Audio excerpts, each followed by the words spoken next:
Hey, y'all, welcome back to Reddit the Wild. Well, as part of our daily stakes play, we're going to be looking at the four-star Dave, which is a mile race run on the turf at Saratoga on Saturday. And it's a pretty good field, a rematch of the Kelso. So let's take a look. The four-star Dave is a Grade One stakes run on the inner turf at a mile, and it's for 3-year-olds and up. And I'm going to repeat my plaint from before. This is a good field, I'd say, but a small one. So racing office, let's see what we can do by getting a little bit bigger field. I think the Grade One race at Saratoga warrants it. So let's get it together, shall we? Okay, enough of that. Number one is Emmanuel. He has been improving steadily since he moved to turf, but note that most of the time he's been running in grade threes. The one time he stepped up to the grade one level was the Maker's Mark mile, and it was a pretty good field. That's true, but he really didn't do any running at all. And if you go back to the Saratoga Derby from last year, he didn't do much running in that, and that was a grade one. So the jury's still out on whether or not he's a true grade one horse, in my opinion. However, I think he's coming into this race in good form. The poker was a nice effort, and he was able to get up in time over Filo di Ariana, who ran a really big race. The form couldn't be better. He's Todd Pletcher and Jose Ortiz. They click at a really good rate together. They're at 31%. I think it's better than that of IRAD in a smaller sample. But he's coming in off a career high buyer in the poker, and he's had some time to freshen up. If he's good enough, he'll have the chance. He should be. The only concern I might have is that he might be a little too far off the pace. It doesn't look like to be a real strong pace presence in this race. So I wonder a little bit about that.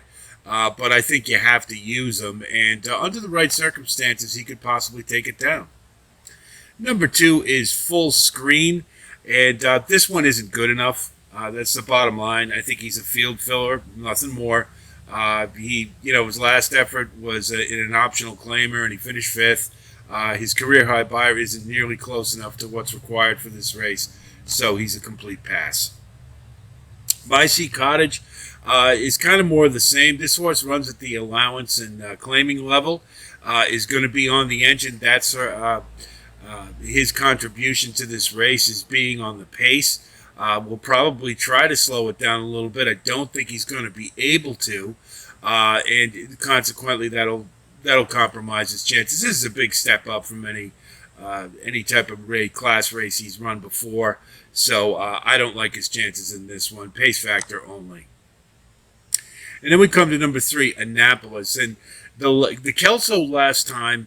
I really think he was really the issue with him more than anything is I think a rod kept him a little too far back, and consequently he was not able to get it going soon enough to overtake Casa Creed. Casa Creed got the jump on him. He did finish well. I didn't think there was anything wrong with the race. I just think he was a little too far back, and that's kind of what did him in. I fully expected Rod will correct that, and getting up near the leaders will allow him first jump, and I think he'll get revenge, and I like Annapolis in this spot. Number four is So High, another pace presence. Him and the Sea Cottage will be going at it.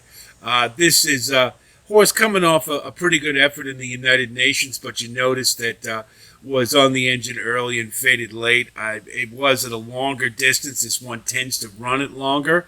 Hasn't his effort back at an N1X level at a mile at Aqueduct was decent, but it seems to be the same result every time. This one gets on the engine and then gives it up late. I don't think it'll be any different here, particularly being a grade one field. So High is a pass. Number five is Casa Creed. You got to love this horse. He's kind of turning into the modern day four-star Dave. Comes back to Saratoga all the time. He's a horse for the course. He's got 3 wins and 2/3. The mile distance isn't a problem. He just won the Kelso. Did so coming off of what was a fairly brisk pace for the turf, I would say. And I think that worked in his favor as we thought it might. This time, I'm not so sure he's going to get quite that same setup. But more than anything else, I just think Rod's going to learn his lesson. and have Annapolis a little closer, and that should make the difference, I think. However, this one is fully capable of winning this race, and is coming third off the layoff, so with third in the form cycle, expect another peak effort, and if he so provides, he can win it just like he did last year. Obvious win candidate, Casa Creed. And then we come to number 6, Ice Chocolat. This one always has somebody beat him. It just always kind of seems that way. He has been progressing of late and is doing better.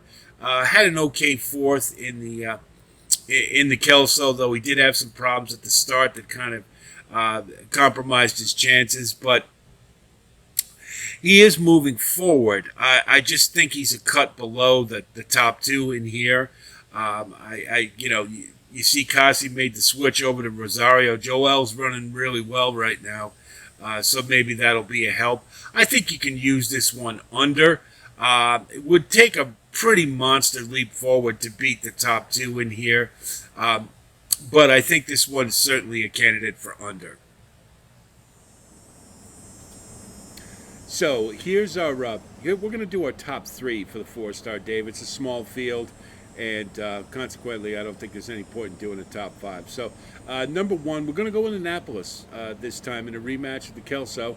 I think tactically he's going to be a little more forwardly placed, and I think that'll be the difference. He should get the jump on Casa Creed, who will be coming late, and I think that was the difference in the Kelso. Casa Creed just moved earlier, and Annapolis was a little too far back, and I think they'll correct that.